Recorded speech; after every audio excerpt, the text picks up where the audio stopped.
사도행전에 이어서 이번 주부터 로마서의 핵심장을 통해서 여러분들과 함께 은혜를 나누고자 합니다. 저는 지난 한 2주 정도 아주 가슴이 콩당콩당 뛰며 뭉클한 순간이 여러 번 있었습니다.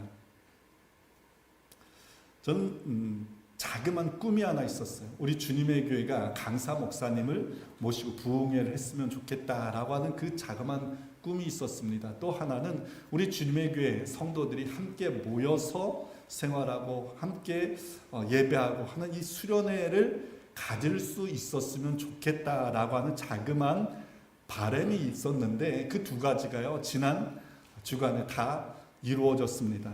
이번에 오신 우리 강사 목사님, 대학 다니면서 저 아주 가깝게 지낸 후배 목사님입니다. 그러다 한 20여 년 넘어서 처음으로 만나게 되는 거예요. 근데 그 목사님을 만나기 전에 가슴이 막 뛰었습니다. 그 20여 년 넘는 사이에 어떻게 생활했을까? 어떤 삶의 간증들이 있을까?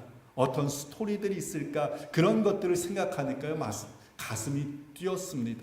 또 우리 주님의 교회 성도들이 함께 모여서 찬양하고 예배하고 기도하고 또 아침에 모여서 체조도 하고 공동체 놀이도 하고 스킷도 하고 산책도 하고 하는 그 모습들을 보니까요, 막 가슴이 막 뛰었습니다. 하나님께서 나의 작은 신음에도 응답해 주셨구나. 두 가지 기도의 제목들을 내가 바라는 그것들을 하나님께서 한 방에 해결해 주셨구나. 강사 목사님 말했던 한 방의 하나님, 그 하나님을 생각하니까요, 감사와 감격으로 인해서요 아주 가슴이 여러 번 뛰었습니다. 로이드 존스 목사님이라고 하는 분이 있어요. 이분은 로마서의 대가다라고 이야기를 할 수 있는 분인데, 이분의 로마서 강해 이 책은요 로마서의 교과서다라고 이야기를 할 수 있는 책입니다. 근데 이분의 특징은요, 로마서를 설교를 하는데 1장부터 설교를 해야 되는데 1장부터 하지 않고 3장부터 설교를 하는 거예요. 로마서의 핵심은요 로마서 3장 21절입니다. 이렇게 이야기를 하고 있어요. 율법으로는 구원을 받을 수 있는 인생이 하나도 없는데 하나님께서 율법 외에 하나님의 의인 예수 그리스도를 보내주셨다는 거예요. 그 예수 그리스도를 믿기만 하면 누구든지 값 없이 하나님의 은혜를 누릴 수 있다. 이게 바로 로마서의 핵심입니다. 근데 이 로마서 이 핵심이요 3장에 있으니까 이 목사님은 1장을 설교하고 2장을 설교하고 3장까지 가기에는 너무나 먼 거예요. 그래서 3장부터 설교를 하는 겁니다. 그러면 3장을 설교를 하면서요 가슴이 막 떨린다. 그렇게 고백을 할 정도였습니다. 성서학당의 최정권 목사님이라고 하는 분은요 로마서를 이렇게 이야기를 하고 있습니다. 하나님께서 우리를 만난 구원의 스토리가 바로 로마서다라고 그렇게 이야기를 하고 있습니다. 여러분, 내가 만난 하나님을 이야기하는 것, 그것을 가리켜서 우리는 간증이다라고 이야기를 합니다. 내가 만난 하나님이 이렇습니다. 하나님께서 나를 이렇게 만나 주셨습니다 라고 하는 게 우리의 간증이라고 한다면, 하나님께서 우리를 어떻게 만나 주셨는가, 그것을 이야기를 하고 있는 책이 바로 로마서라는 거예요. 어머니가 자녀들 낳아서요, 내가 너를 어떻게 낳은 줄 아니? 10달 동안 배 불러서 배 아파서 낳은 존재가 바로 너야 라고 이야기를 하는 것처럼 하나님께서 우리에게 이야기를 하는 건, 너는 태초부터 내가 너를 지명했고 내가 너를 인도했고 내가 너를 만났고 내가 너를 구원했다라고 이야기를 하고 있는 책이 바로 로마서의 구원 이야기인 것입니다. 그 로마서는 이렇게 시작하고 있습니다. 예수 그리스도의 종 바울은 사도로 부르심을 받아 하나님의 복음을 위하여 택정함을 입었으니 라고 이야기를 하고 있습니다. 바울은 로마 교회 성도들에게 자기 자신을 소개를 하면서 이야기하기를, 나는 예수 그리스도의 종인데 나는 하나님의 복음을 위해서 택정함을 받았다라고 이야기를 하고 있어요. 근데 여기서 택정이라고 하는 이 말은요 분리되다라고 하는 말입니다. 어떤 목적을 위해서 어느 곳으로부터 분리되어진 상태, 그게 바로 택정함이라고 하는 겁니다. 바울은 복음을 위해서 세상과 분리되어졌다는 거예요. 그래서 그 복음을 증거하는 삶을 살았다는 겁니다. 세상과 분리되어서 그리스도의 종이 되었다라고 그렇게 이야기를 하고 있는 거예요. 근데 종이 되었는데도요, 감사한 거예요. 기쁜 거예요. 그래서 자기의 모든 것들, 갖고 있었던 이전의 모든 것들을 배설물처럼 버렸다라고 그렇게 이야기를 하고 있는 겁니다. 그럼 여러분, 바울이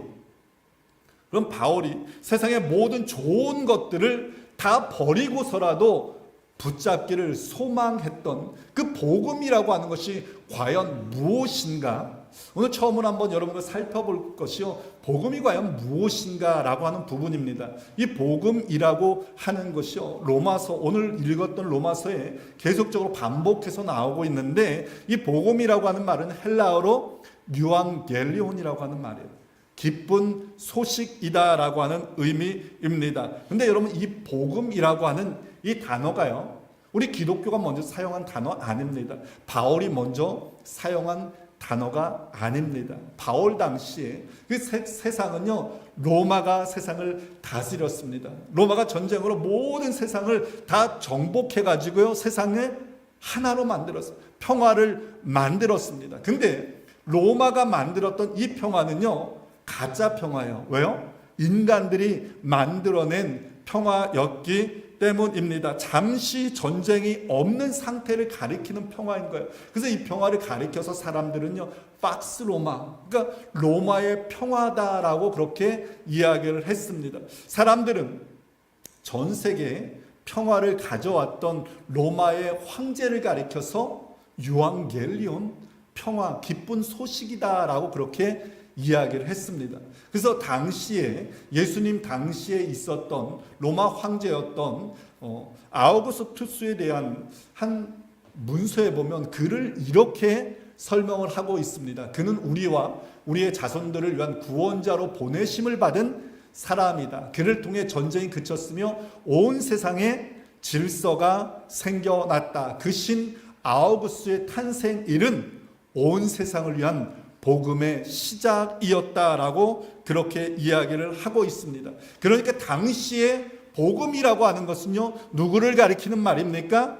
로마 황제를 가리키는 말이에요. 또 당시에 복음이라고 하는 것은 로마 황제가 보낸 편지가 복음이었어요. 로마가 모든 세상의 나라들을 다스리다 보니까 로마의 시민들이요, 여러 나라에 흩어져서 살아갔습니다. 근데 로마의 황제가요, 흩어져 살아가고 있는 그 시민들에게, 자기 백성들에게 편지를 쓰면서 이야기를 하는 거예요. 너희들 내 말 잘 들으면 성공하게 해줄게. 내 말 잘 들으면 너희들 출세하게 해줄게. 승진하게 해줄게. 황제의 약속, 이것이 바로 로마 시민들에게요, 유앙겔리온이었던 복음이었던 겁니다. 근데 바울은 그런 사상과 풍조에 길들여져 있었던 로마 교회 성도들에게 이야기하고 있는 겁니다. 황제가 아닙니다. 황제가 주는 복음이 아닙니다. 하나님께서 성경에 약속한 그 아들 예수 그리스도가 진정한 복음입니다 라고 이야기를 하고 있는 겁니다. 여러분, 한번 생각해 보세요. 황제와 예수, 황제는요, 당시 신처럼 추앙받던 존재였어요. 예수는요, 나사렛이라고 하는 이 그 촌동네에서요, 목수의 아들로 태어났고요, 저주의 상징이라고 하는 십자가에 죽었던 존재가 바로 예수입니다. 황제와 예수는 비교조차 할 수도 없는 대상이었습니다. 황제가 약속한 것은 성공이었고요, 부자였고요, 번영이었고요, 출세였습니다. 모든 세상의 사람들이 원하는 것이었어요. 근데 예수님이 말하고 있는 이 복음이라고 하는 것은 영원한 생명이고 예수님 자신이라는 거예요.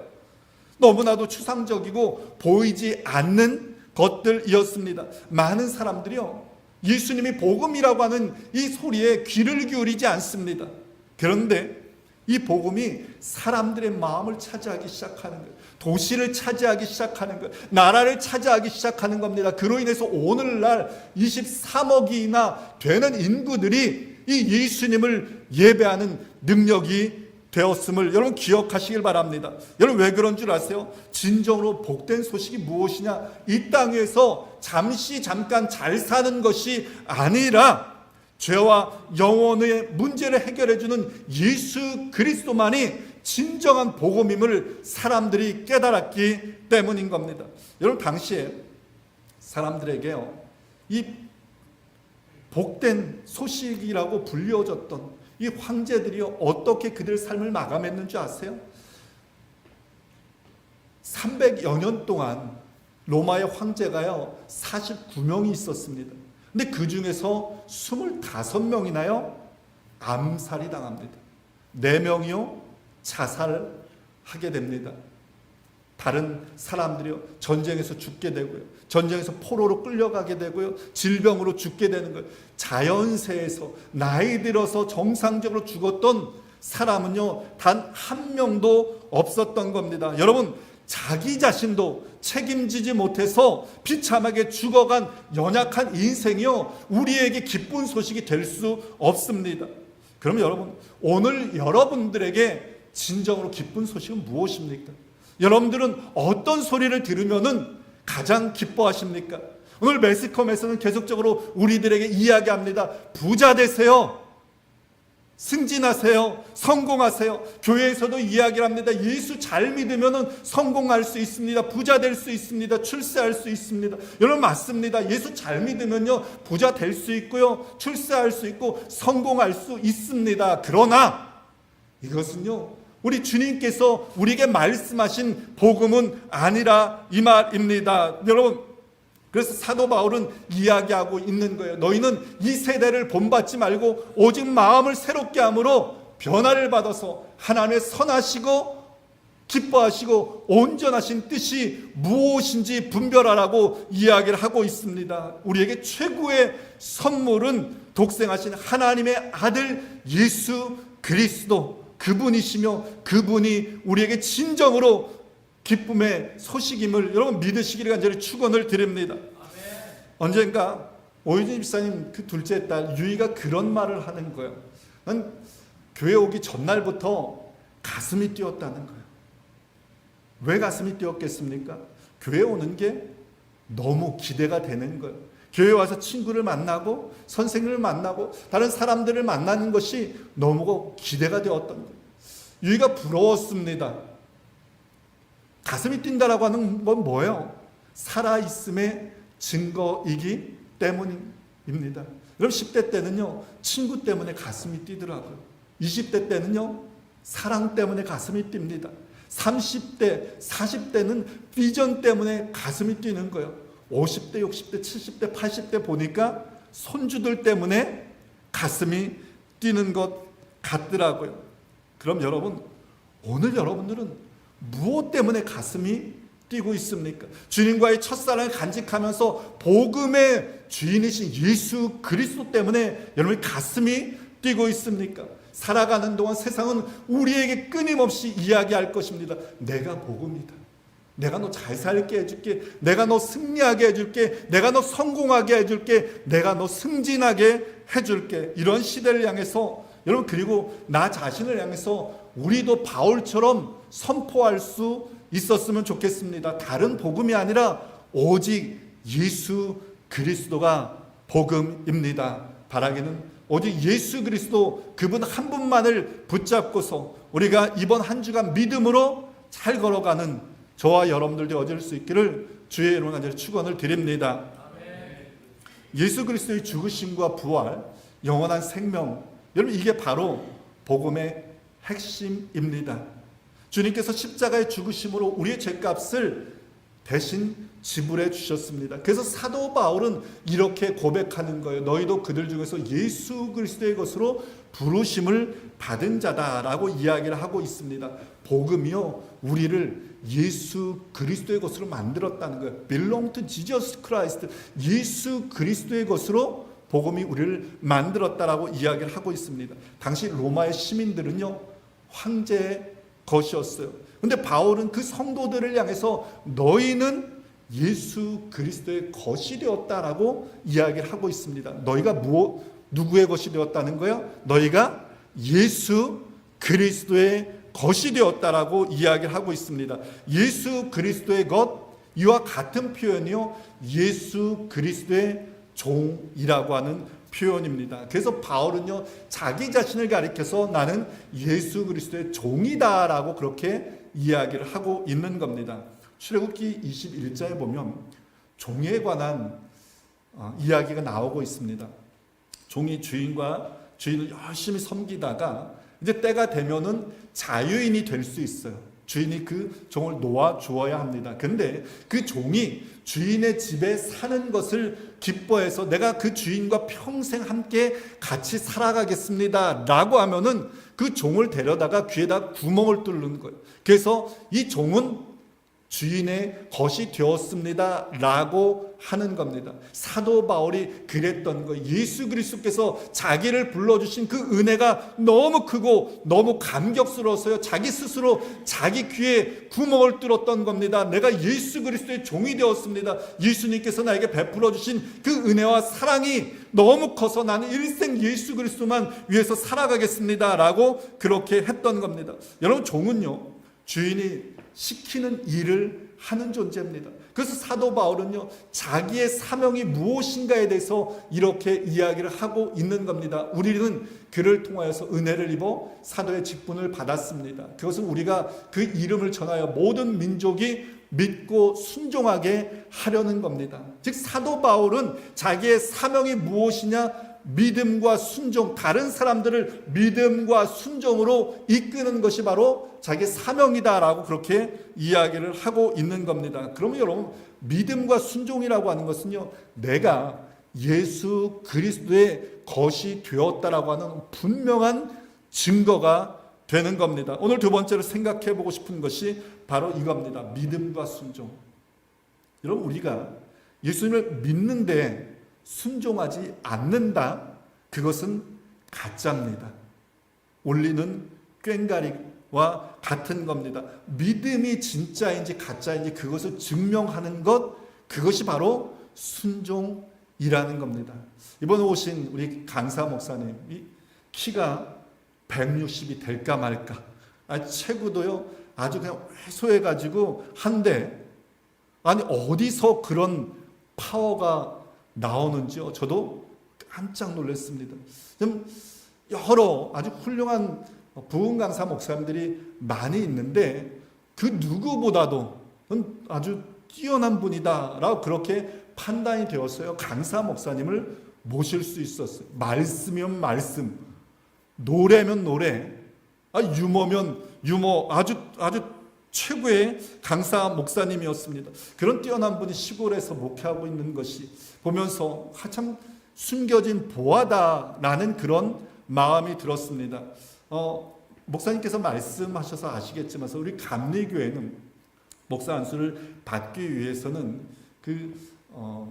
단독 목회를 해야 됩니다. 보통 시골에서 하는 거예요. 보통 시골에서 한 3년 정도 단독 목회를 한 후에 목사 안수를 받으면 도시 쪽으로 큰 교회로 나가게 되는 겁니다. 근데 이 목사님이 안수받기 불과 얼마 전에 한 소년의 그 음성을 이야기를 들었다라는 거죠.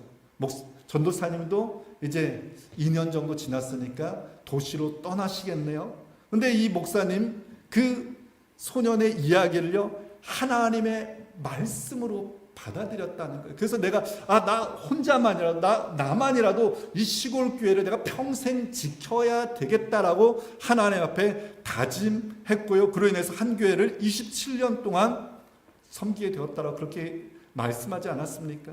근데 그동안에 아주 큰 교회에서 여러 제의들도 많이 있었고, 가족들, 특히 어머니가 도시로 올라오라고 계속적으로 권유를 했다라고 그렇게 이야기를 하셨습니다. 그래서 올라가셨다라고 이야기하죠. 어디로 올라갔답니까?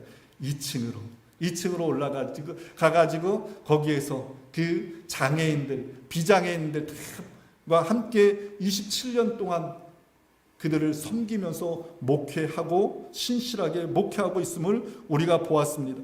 목사님 한 소년의 말을요, 그냥 흘려 듣지 않고 그 말을 하나님의 말씀처럼 붙들고 그 말씀에 순종하며 그 길을 걸어갔던 겁니다. 그래서 말씀도 은혜로웠지만서도요, 그 삶이, 그 목회가 감동이 있고 울림이 있어서 우리 모두가 큰 은혜를 받는 시간이었습니다. 근데 제가 오늘 말씀을 준비하면서 한번 생각해 보았습니다. 과연 그 강사 목사님만 믿음과 순종의 길을 걸어가고 있는 사람일까? 근데 생각해 보니까요, 우리 주님의 교회에 나와 있는 여러분들 모두가 바로 그 믿음과 순종의 길을 걸어가는 분들이구나라고 하는 것을 제가 깨달을 수 있었습니다. 여러분, 이 자리에 계신 여러분들이요, 다른 교회 가면은 다들 대접받을 수 있는 분들입니다. 다 인정받을 수 있는 분들이요, 편하게 신앙생활할 수 있는 분들이요. 그런데 여러분, 왜 이 자리에 나오고 있습니까? 하나님께서 여러분들 이 자리를 불러주셨다라고 하는 그 믿음과 그 고백 때문에 내가 이 자리를 지킴을 통해서 다른 이들에게 위로를 주고 하나님께서 나에게 주신 이 사명의 자리를 지키기 위해서 여러분 이곳에 계속적으로 나와 있는 것 아니겠습니까? 보여지는 세상의 어떤 커다란 일들이 아니라 하나님께서 나에게 맡겨주신 그 일이 지극히 작은 일이라 하더라도 내가 이 일에 충성하겠습니다 라고 다짐하면서 여러분들 이 자리에 나와 계신 것 아니겠습니까? 그러므로 여러분 모두는요, 우리 모두는 믿음과 순종의 길을 걸어가는 사람들이다 이 말입니다. 바라기는 여러분 지금까지요, 그 믿음과 순종의 길을 잘 걸어오셨습니다. 바라기는 여러분들이 정말 앞으로도 그 믿음과 순종의 길을 정말 하나님 바라보면서 옆에 있는 성도들 함께 손잡고 서로 응원하면서 함께 힘있게 걸어가는 우리 모두 되어질 수 있기를 주님의 이름 간절히 축원을 드립니다. 예수 그리스도의 종이 된 바울은 일생 변함없이 믿음과 순종의 길을 걸어갔습니다. 그래서 바울은 이렇게 고백하고 있는 겁니다. 내가 복음을 부끄러워하지 아니하노니 이 복음은 모든 믿는 자들에게 구원을 주시는 하나님의 능력이다라고 이야기를 하고 있습니다. 복음을 부끄러워하지 않는다 이 말은요, 복음을 뭐 한다는 거예요? 자랑한다라고 하는 말입니다. 왜냐하면 복음 안에 하나님의 능력이 나타나기 때문입니다. 그럼 여러분, 언제 복음에서요 하나님의 능력이 나타날 수 있는가? 그거는요, 내가 얼마나 추악한 죄인인지, 내가 얼마나 부끄러운 죄인인지 깨닫고 고백할 때 복음 안에 능력이 나타나는 거예요. 근데 이것을 뒤집어서 이야기하면 우리의 삶 가운데 복음의 능력이 나타나지 않는다. 그 이유는요, 내가 정말 얼마나 추악한 죄인인지 깨달음과 고백이 없기 때문에 능력이 나타나지 않는 겁니다. 여러분, 우리는요 그렇게 이야기를 합니다. 나는 죄인인 것은 맞는데 그래도 나는 다른 사람보다는 괜찮은 죄인이다. 여러분, 착각입니다. 여러분, 괜찮은 죄인은 하나도 없습니다. 하나님 앞에 우리 모두 죽을 수밖에 없는 죄인인 겁니다. 신약 성경의 시작인 마태복음에 보면 예수님의 족보가 나오는데요, 그 족보 안에는요 아주 부끄러운 이름들이 입으로 말하기 힘든 그런 일들을 했던 사람들이요 많이 나오고 있습니다. 시아버지와 동침해서 아이를 낳았던 다말의 이야기, 기생 라합의 이야기, 다윗왕과 동침했던 우리아의 아내 밧세바의 이야기, 부끄러운 이름들이 성경에 많이 나오고 있습니다. 그럼 여러분, 마태는 왜 이런 이야기들을요 신약 성경 처음에 그렇게 첫 장에 이야기하고 있는 것일까요? 그 이유는요, 인생이 얼마나 추악한 죄인인지 그 사실을 알 때 예수 그리스도의 그 복음의 능력이 더욱더 클 수 있음을 이야기를 하고 있는 겁니다. 그러므로 나의 죄를 드러내면 드러낼수록 복음은 더욱더 능력이 나타나게 되는 거고요, 그걸 통해서 주님께서 더욱 영광 받게 되는 겁니다. 그 놀라운 복음의 시작에 대해서요 로마서는 이렇게 말하고 있는 겁니다. 복음에는 하나님의 의가 나타나서 믿음으로 믿음에 이르게 하나니 기록된 바 오직 의인은 무엇으로 살리라? 믿음으로 말미암아 살리라라고 이야기를 하고 있습니다. 여기서 말하고 있는 하나님의 의는 예수 그리스도를 의미하고 있는 거예요. 그러므로 복음에는 하나님의 의이신 예수 그리스도가요 가득 차 있다는 거예요. 그러니까 복음이라고 하는 것은 예수 그리스도에 관한 이야기라는 겁니다. 그러면서 그 뒤에 믿음으로 믿음에 이르게 하나니라고 이야기를 하고 있는데, 이 부분을 영어로 보면요 from faith to faith라는 겁니다. 믿음에서 믿음으로. 근데 문제는 이 from이 누구로부터인지, to가 누구로부터인지 그 주체에 대해서 이야기를 하고 있지 않습니다. 그래서 여러 가지 해석들이 있는 거예요. 루터 같은 사람은요 여기서 앞에 믿음을 낮은 믿음에서 높은 믿음으로 이르게 된다. 칼빈이라고 하는 사람은 수동적 믿음에서 능동적 믿음으로 이르게 되는 거다.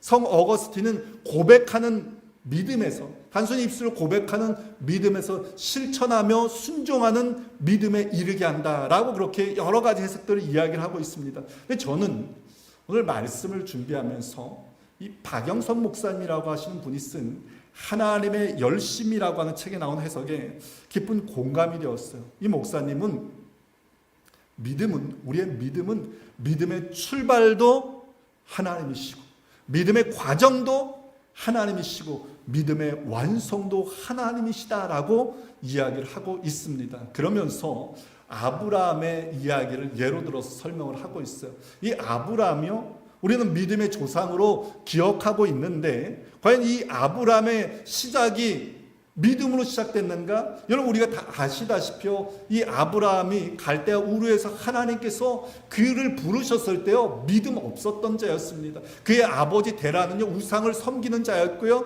그로 인해서 아브라함도 우상을 섬겼던 자예요.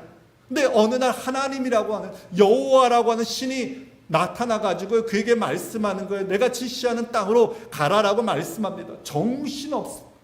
이게 도대체 뭔가 본인도 알지 못하고 그 아버지 데라에게 이야기해가지고 그 가족 모두가요 하란으로 옮겨갑니다. 근데 하란에 옮겨갔을 때도요 믿음이 있었던 거 아니에요. 그래서 하란에서 가나안까지 가는데 그것도 믿음이 있었던 것 아니고요, 가나안에서 애굽으로 다시 내려가서 자기 아내를 너희 동생이라고 거짓말하고 부끄러움을 당하고 다시금 가나안으로 올라올 때도 믿음이 있었던 것 아니에요. 아브라함은 전혀 주님을 알지 못했습니다. 근데 하나님께서 그에게 약속하셨고요, 그에게 말씀하셨고요, 그에게 인도하셔서 결국에는 그의 아들 이삭까지 바칠 수 있는 믿음의 조상으로 만들어 주셨다라고 그렇게 이야기를 하고 있는 겁니다. 저는 이 부분이 너무 공감이 되는 거예요. 전 제 삶을 돌아보아도 정말 그런 것 같습니다. 저는 목회를 시작하면서도요 하나님이 누구인지에 대해서요 잘 알지 못했어요. 하나님의 뜻이 무엇인지, 하나님의 뜻을 어떻게 분별하는지 알지 못했어요. 그래서 헤맸고요, 그래서 실수했고요, 그로 인해 가지고 넘어질 때도 많이 있었습니다. 근데 하나님께서요 저를 한 발 한 발 인도해 주셨던, 지금도 여전히 부족하지만서도요 하나님께서 저를 오늘의 자리에 이르게 하셨다라는 것입니다. 여러분들 마찬가지 아닌가요? 오늘 우리가 이 자리에 설 수 있음이 전적으로 하나님의 은혜 아니겠습니까? 하나님의 열심이 우리를 이 자리에 서게 하신 거예요. 우리 중에 누구 하나도 나의 믿음을 내가 시작한 사람이요 하나도 없다라는 거예요. 하나님께서 시작하셨다라는 겁니다. 그렇다면 여러분, 하나님께서 시작하셨다라면 시작만 하나님께서 하셨을까요? 아니요. 하나님께서요 인도해 가시고요, 우리 믿음의 완성도 하나님께서 인도해 주시고 하나님께서 완성해 주실 것입니다. 그래서 바울 사도는요 이렇게 말하는 거예요. 믿음으로 믿음에 이르게 하나니 기록된 바 오직 의인은 믿음으로 말미암아 살리라. 믿음으로 말미암아 살리라. 하나님께서 시작하신 그 믿음 하나님께서 완성케 하신다라고 말씀하고 있는 겁니다. 그러면 우리의 믿음의 시작도 하나님이시오, 완성도 하나님이시오. 하나님께서 우리를 천국까지 한 발 한 발 성령님께서 우리와 동행해 주신다라고 말씀하고 있음을 여러분 기억하시길 바랍니다. 그렇다면 우리는 도대체 뭐 해야 합니까? 하나님이 인도하신다라고 하면 도대체 우리는 무엇 해야 하는 겁니까? 한번 따라서 해봅시다. 오직 의인은 믿음으로 말미암아 살리라. 오직 의인은 믿음으로 말미암아 살리라. 어린아이가요, 아빠 손을 붙잡고 길을 걸어갈 때요, 두렵지 않습니다. 그러니까 왜요? 아빠만 온전히 의지하기 때문입니다. 우리가 믿음으로 산다라고 하는 것이 바로 그런 거예요. 하나님만 의지하면서, 하나님만 바라보면서, 하나님께서 인도하실 것을 기대하면서 따라가는 것을 이야기를 하고 있는 겁니다. 우리가 살아가는 삶 속에요, 여러분들의 지금의 삶 속에서 이해되지 않는 부분들 있을 수 있습니다. 그럼에도 불구하고 가장 좋은 길로 인도하실 하나님을 기대하며 여러분 따라가는 것, 그게 바로 믿음에서 믿음으로 이르게 되는 것입니다. 여러분 지금 기도하는데 응답 안 되는 것, 여전히 기도 응답이 안 되는 것, 그럼에도 불구하고 약속하신 하나님께서 가장 좋은 것으로 응답하실 것을 믿고 그 하나님을 믿고 한 발 한 발 따라가는 것, 그게 바로 믿음인 것입니다. 그리고 하나님께서 그렇게 믿음으로 따라가는 그 백성들을 온전한 믿음에 이르게 하실 것을 여러분 믿으시기를 간절히 축원을 드립니다. 이제 말씀을 맺겠습니다. 여러분 진정으로 복된 소식은 예수 그리스도 한 분이십니다. 우리는 예수 그리스도의 것이 되었습니다. 예수 그리스도의 것이 되었으면 우리가 해야 할 일은 순종과 믿음입니다. 우리가 그 주님을 믿고 순종하며 따라갈 때 우리를 온전한 믿음에 이르게 하실 줄 여러분 믿으시기를 바랍니다. 우리의 믿음의 여정을 시작하신 하나님을 찬송합니다. 그리고 우리를 온전한 믿음에 이르게 하실 그 하나님을 찬송합니다. 바라기는 여러분 끝까지 우리가 온전한 믿음, 그 하나님 바라보며 잘 걸어가는 저와 여러분들 되어질 수 있기를 주님의 이름 간절히 축원을 드립니다.